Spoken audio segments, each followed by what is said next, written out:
ल यो हेर्नुहोस् है, बर्खामा अब यो झरी च्याउ दिवाली च्याउ निक्लिन थाल्यो अनि पाइएको छ।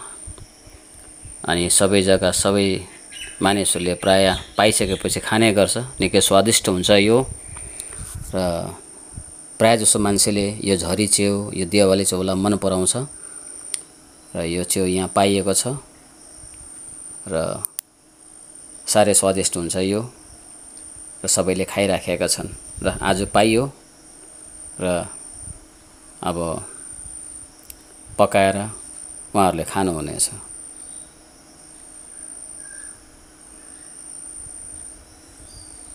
हेर्नुहोस् कति मजाले, कति मजाको थुप्रै छ।